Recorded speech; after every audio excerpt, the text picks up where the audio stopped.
Wonderful. So that also gave people time to join. So a purposeful not. I'm actually in the UK right now. So it's 11:45 in the evening. So the conversation we're going to have today, we're actually going to focus in one arena, which is cocoa, which is the ingredient that makes chocolate. Because this is my passion, but also what we will have a conversation on is similar across supply chains in any food industry, really. So everything we're sharing will be thought-provoking on that level. So I'm the founder of the Cacao Ambassador. I've worked in the chocolate arena for over 18 years.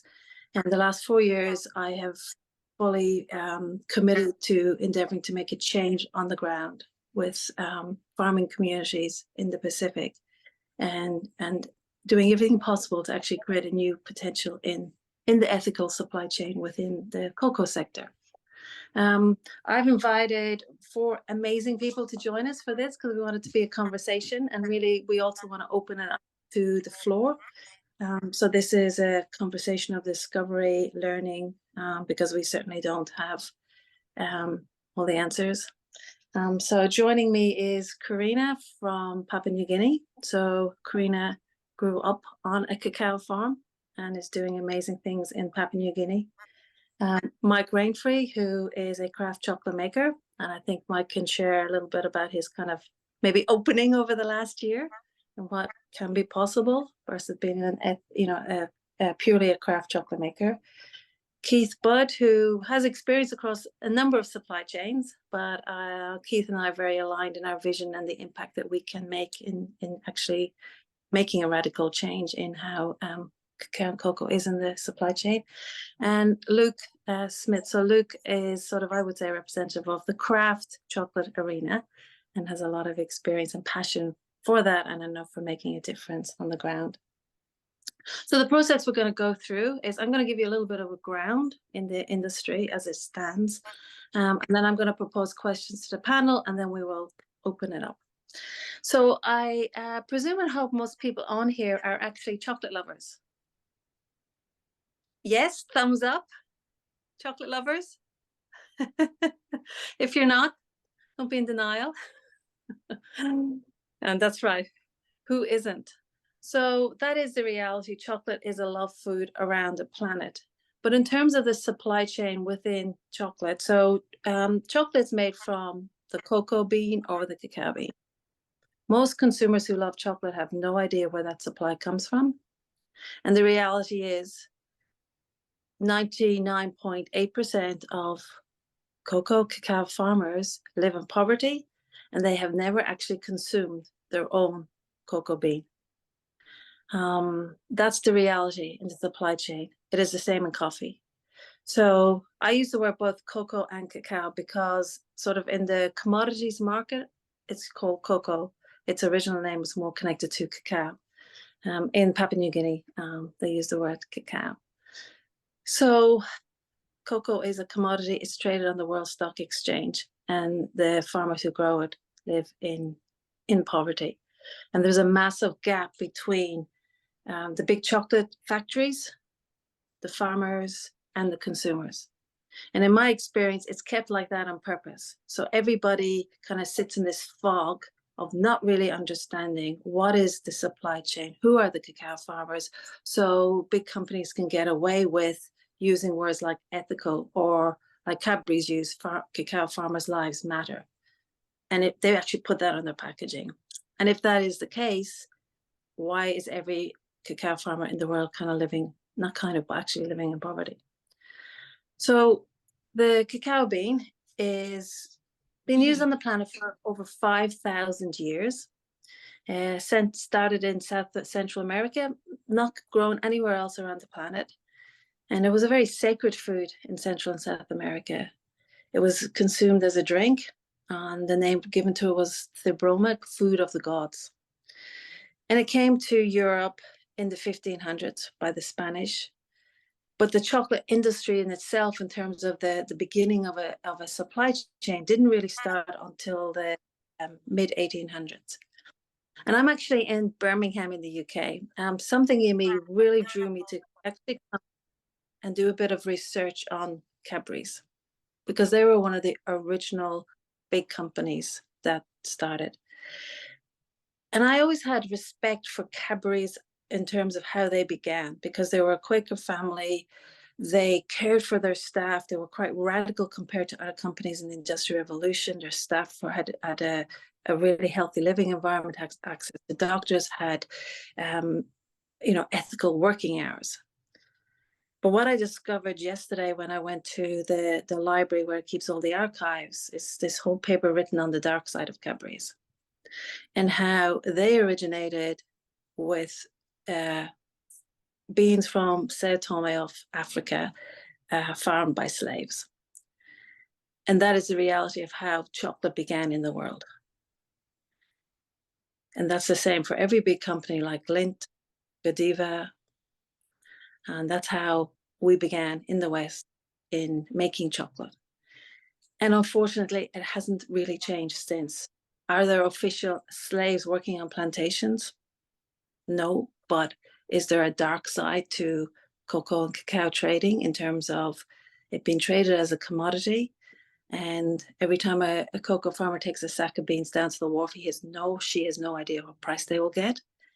And consumers have no idea of the impact of them eating a bar of chocolate, whether it's actually helping or not. And so when you start opening it up, it's quite heartbreaking. And that's why I've been committed to this for the past 4 years. But also there's great positives and potential. And for me, what's inspiring in it all is that the more we are aware, the more we feel the gap, the more we can actually make change happen. So things like fair trade is actually not enough. And consumers can feel like, okay, fair trade's written on something, I don't have to feel concerned, but it's actually not making a difference to cocoa farmers' lives on the ground. So that's a little bit of a ground. I get fiery, so excuse me when I get going with the passion that I feel for this.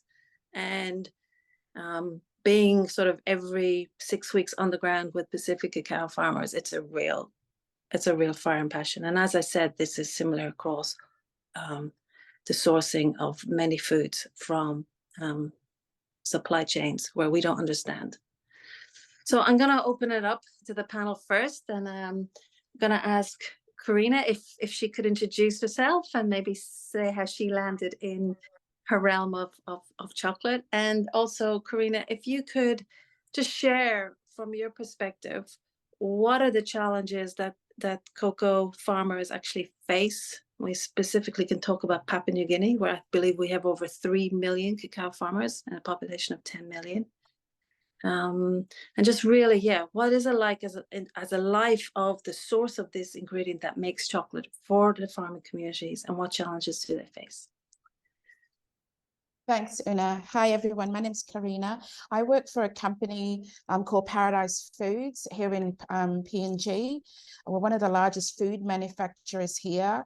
Our main focus on the business is around biscuits and snacks and ice cream, but we also are the first commercial producer of chocolate here in PNG. So it's quite exciting, and it's been an exciting journey for us over the last 6 years since we started. But also very much a journey of learning, because cacao in our country has largely been exported in the same way over the last many years.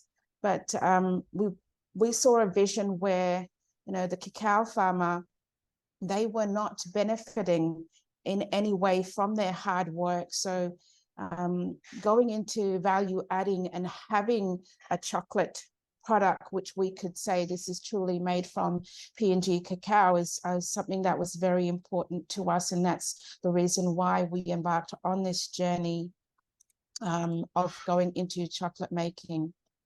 So in terms of cacao, as Oonagh mentioned, it is one of the largest agriculture crops we grow in the country. There's an annual production of between 30 to 40,000 metric tons, which is small when you look at it compared to the overall production globally. I think we're just around 1%, but we had a really excellent reputation for both quality and high volumes in the past, but that was really very much affected by lack of maintenance on cacao dryers, and also by the onset of cacao pod borer in the last 5 years ago.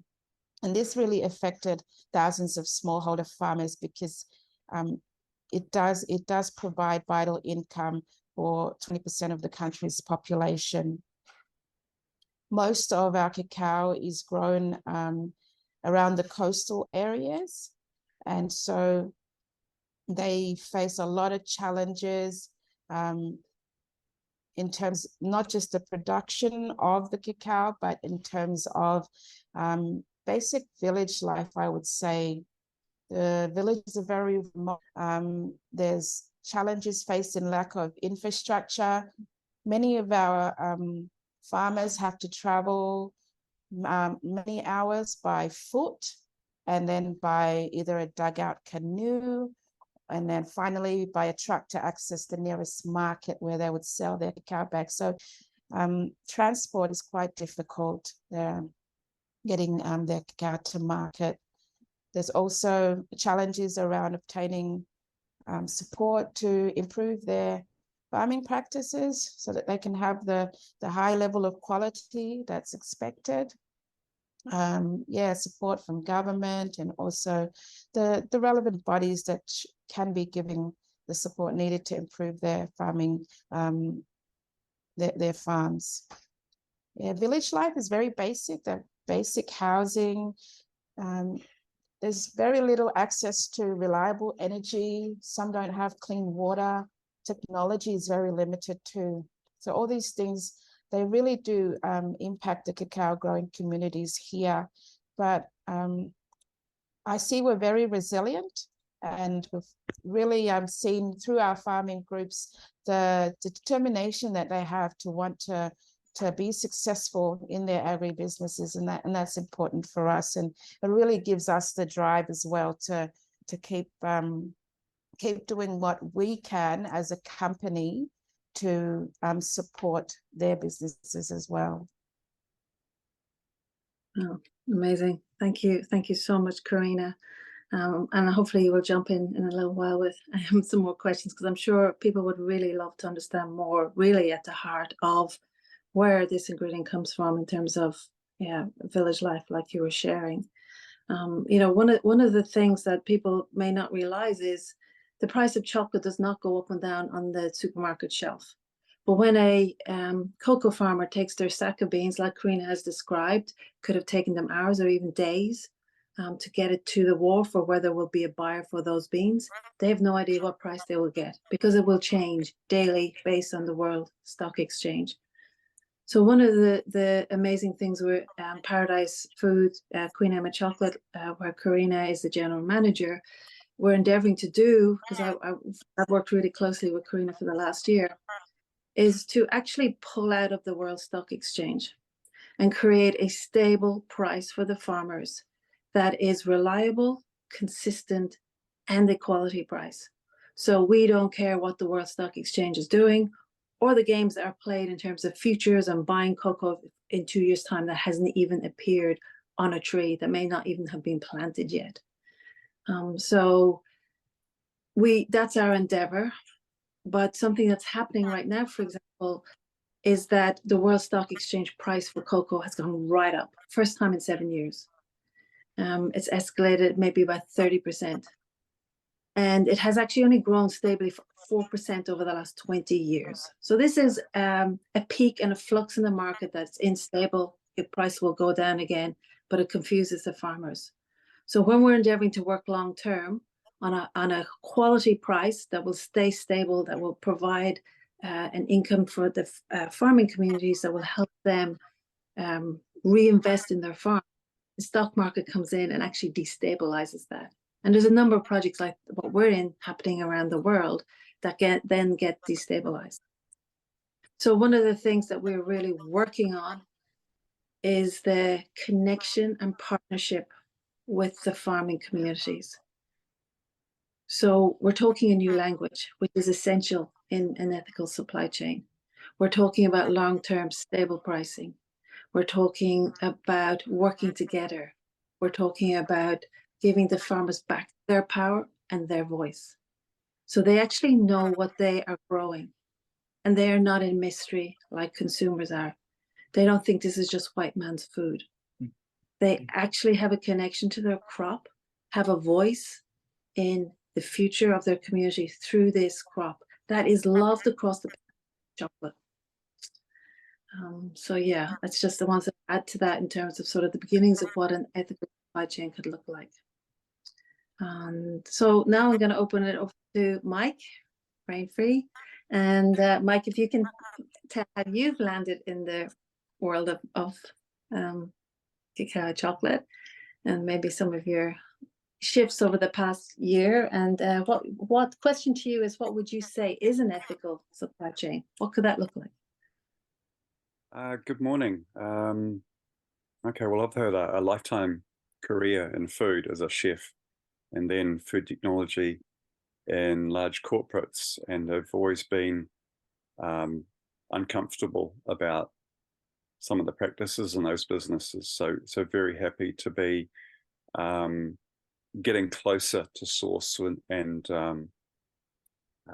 raw material and understanding that whole picture with a collaboration with Oonagh and Karina.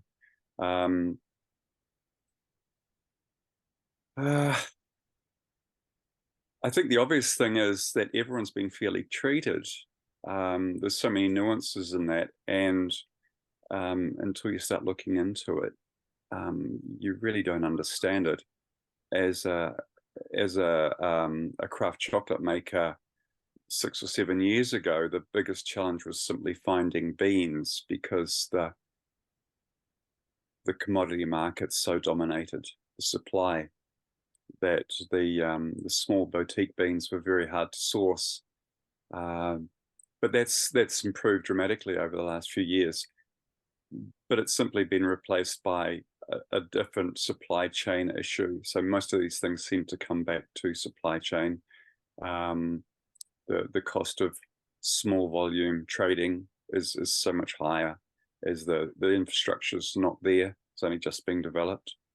And then there's also further implications with the supply chain fluctuations due to the commodity price destabilizing supply. So at some point you might have a very good supply of wonderful beans, as I have had from the Caribbean and Peru in the past, but then international events affect their demand, and in one case dramatically reduce the quality of the bean, because that particular source was trying to broaden their supply base to be able to fulfill the demands and the opportunity. But as a result, the quality fell so far that it had a major effect. So the answer is that the supply chain itself is unstable. I think there's been progress made in the years that I've been involved with cacao,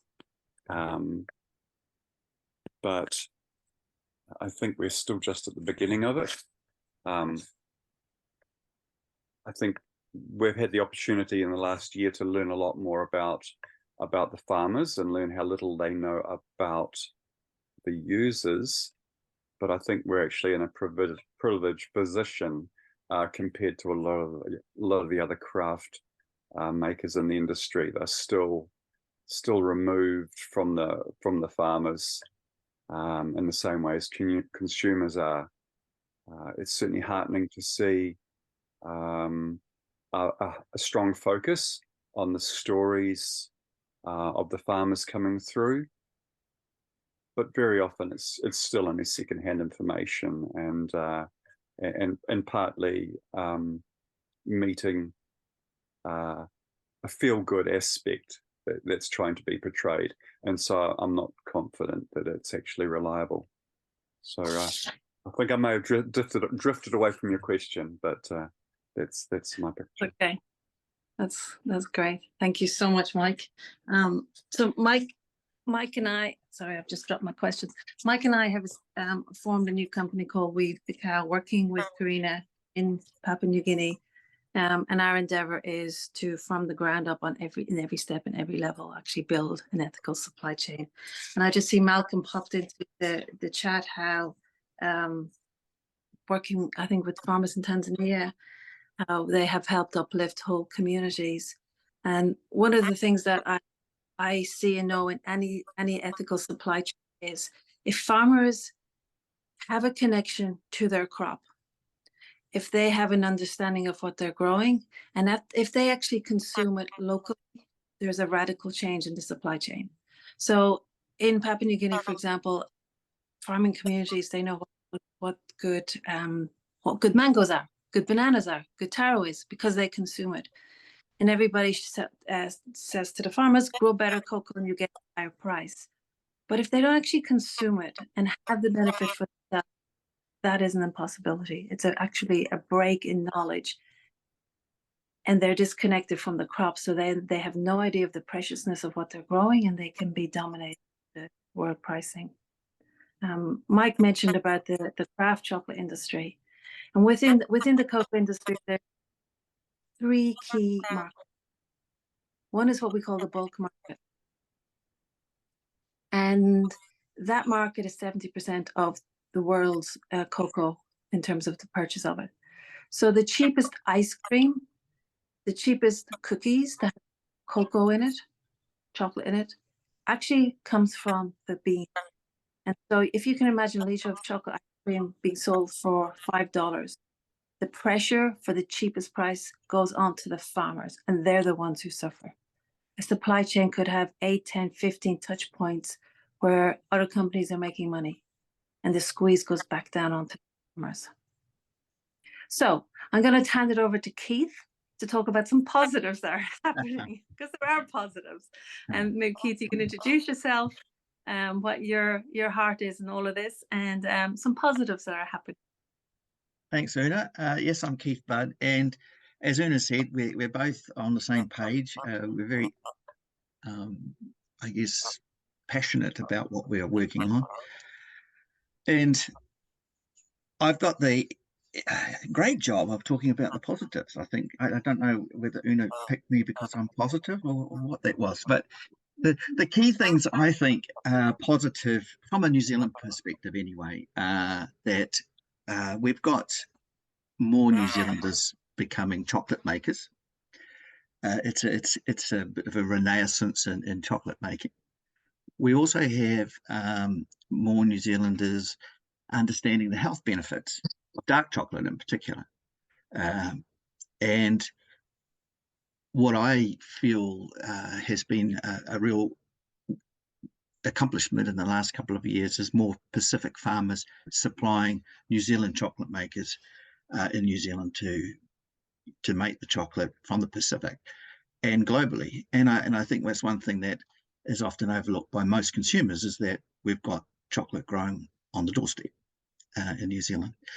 So they are key things, I think, as positives happening. But I think if we follow on this conference's discussions from the previous discussion around changes to the way we work in terms of capitalism and that sort of thing, we're seeing new ways of trading and new ways of compensating farmers, and I think that's a really positive aspect.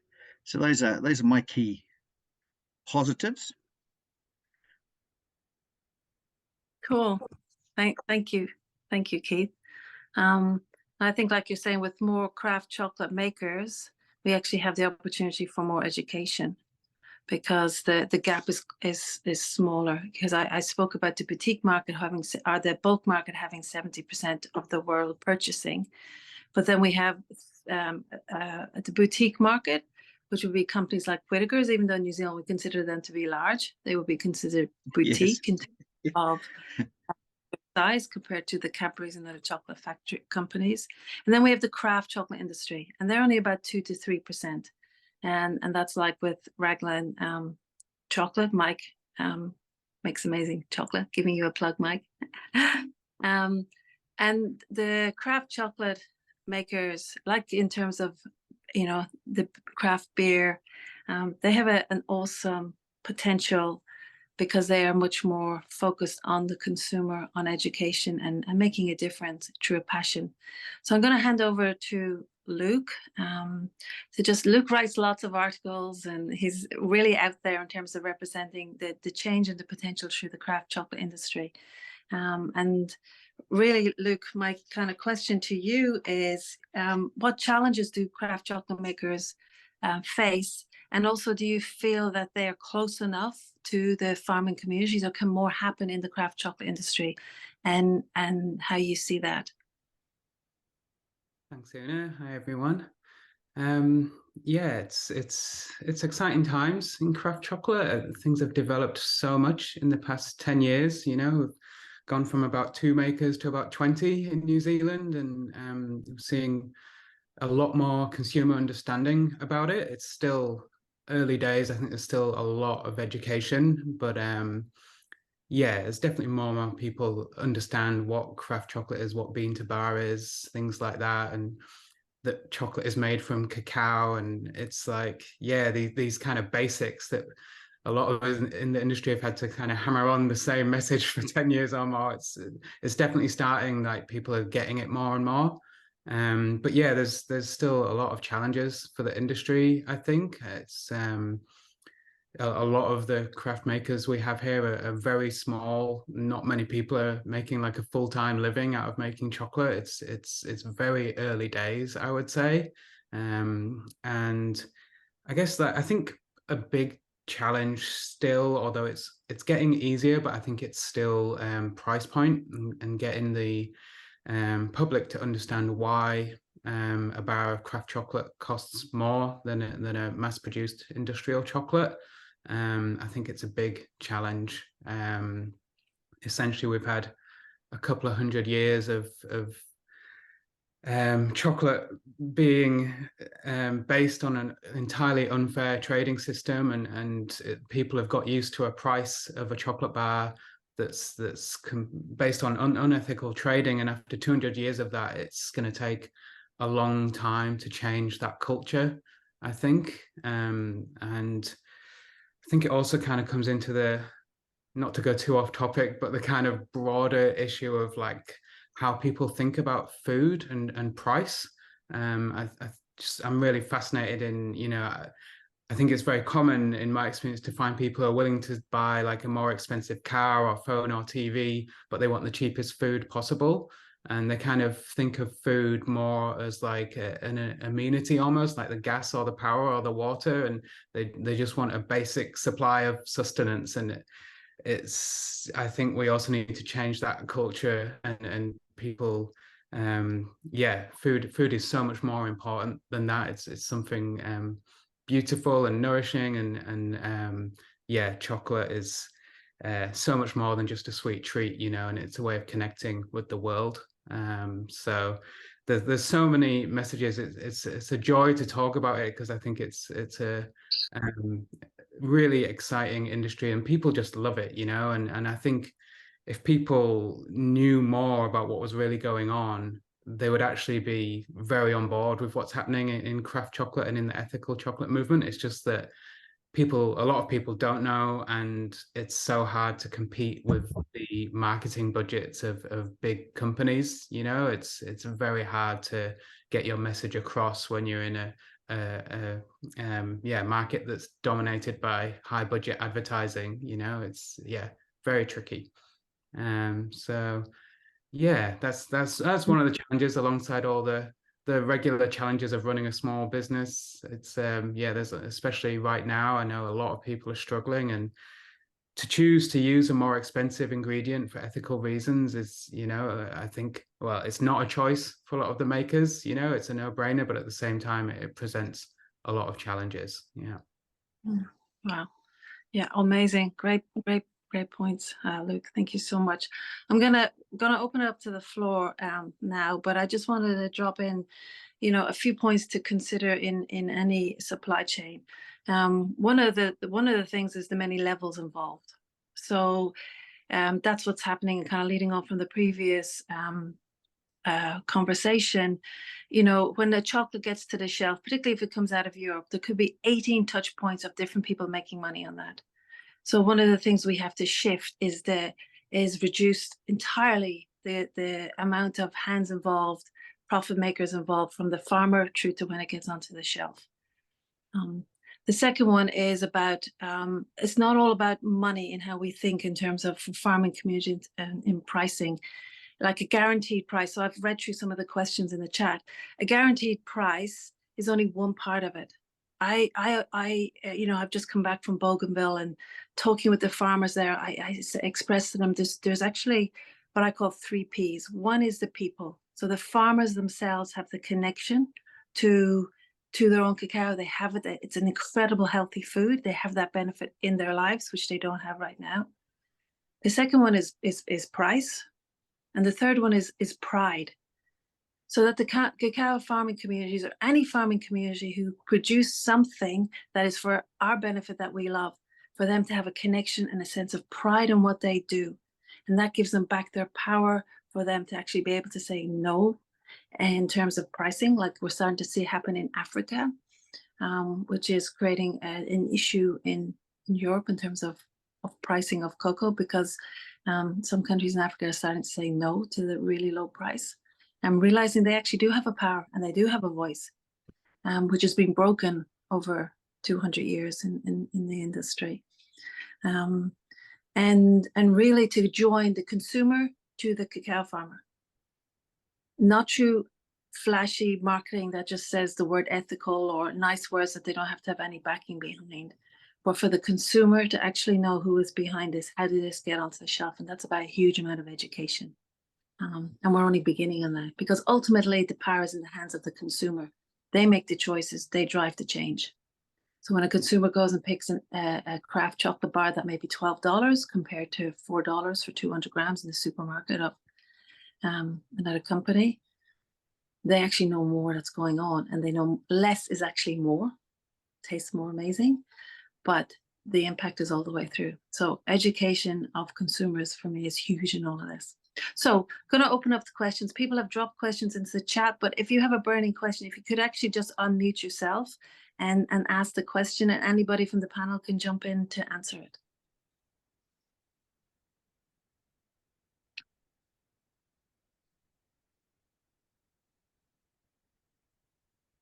Burning questions? Yeah, I got one. Oops. I better show my face. Hi. I was around the government's activity on law, new laws that are coming in. I've heard a little bit about, mainly because for 15 years, I've been trying to make or get a business started in New Zealand, South Island here, making the raw material that goes into solar panels, or a raw material, using renewable energy. And I heard just recently that the government's now going to put more solar panels on roofs, but they're importing them from places where it's a bit unethical or extremely unethical, and you may have seen articles in the news. I struggle to get support from the government to further my startup. I just wonder what people know about these laws that are coming in, because it's a bit of a dilemma for the government at the moment, because they are going to create a law that excludes unethical supply, whatever that is. What do people? Anybody have any knowledge of that out there in the whole, anybody who's in the group right now? I could make a comment just in general terms, and sort of bringing it back to what we know as the panel group, the cacao, one of the things that Mike was talking about was the supply chains and the way things work, and with the multinationals getting involved, there are many, as you said, Oonagh, many people touching the supply chain and taking their click of the ticket. So historically, at one point in time, back in the 60s and the 70s, the value of cocoa in a chocolate block was 50% or thereabouts, and today it's about 6%. So that's the real return to a farmer, and it makes it very hard. And then, of course, the pressure comes on, and that's where you get these questions of ethics and in terms of the production. If I relate it to what I know about one of our most trusted brands in New Zealand, Whittaker's, they talk about ethical sourcing on the basis of that they know that their ingredients are grown and harvested in a way which is more sustainable for the planet. And the second thing that they talk about is that it must also make sure that the farmers are being treated and paid more fairly. And fairly doesn't necessarily mean evenly, but it means that it's appropriate. And I think one of the challenges that in our industry is faced is that it's all very easy to put that label onto a block of chocolate to say that it's ethically sourced or it's organic or it's fair trade or whatever. But the mechanisms in order to determine that down to the farm level are very, very difficult. And technology today allows us to do it a lot more. We can get to talk to our farmers directly via Zoom and see pictures on the farm. We can trace by chemical analysis where the beans have come from. So there are ways, and those are, again, I guess I could add to that list of positives I was talking about before in that process. But when it comes to the government determining what's ethical or not, there are a myriad of ways to measure that, and I think we know some of them that the government would be interested in are things that wouldn't lead to production. In your case with solar panels, Brian, something that would lead to war or conflict would be something that our government, I'm sure, would be wanting to legislate against. Yeah, thank you, Keith. And just to add to that, I don't, from my experience, whether we have things like organic certification or fair trade certification, and actually being on the ground in communities that have fair trade certification, seeing it with my own eyes, general across the board rules, guidelines don't actually work. Every cacao growing country is different. What they need is different. The price they need is different. If we pay the farmers what we would pay farmers in Peru, in the Pacific, the same price, we will compound domestic violence, because that's a real issue, right, Karina? In terms of the money could be used for more alcohol. So not one solution fixes all. That's the reality. And we have to, just like in the previous conversation, we have to take it down to the grassroots. We have to take it down to empowerment within ourselves, empowerment within consumers, to actually ask real questions. And global structures like fair trade, and I see Jeff's on the call from Trade Aid, so I totally respect and love what Trade Aid do, but I've seen on the ground myself where it doesn't work. For example, in the Pacific, we don't have the infrastructure in those farming communities to be able to get fair trade. So not one solution, not one set of rules can actually solve everything. It's back to empowerment. It's back to the consumer choice, consumer education, and us demystifying and breaking things right back down to the very honest truth. And from there, rebuilding new supply chains, because it's consumer-led, because we have this knowledge and information to make those new choices. And there are companies out there who are endeavoring to be innovative, groundbreaking in supply chain, and they're there. So it just takes a little more work as a consumer not to buy the first bar of chocolate that they come across, but scratch below the surface, have enough knowledge to be able to ask real questions, and find those companies that are actually groundbreaking, making changes, that is not based on government rules, that's not based on B Corp, which is great, but also it's right down to the grassroots change. Yeah, so we've only got 2 minutes left. Would anybody else? Yeah, maybe I could jump in. Sorry, my Jeff White from Trade Aid, my video's not working. Yeah, one of the things, I don't think certification does work.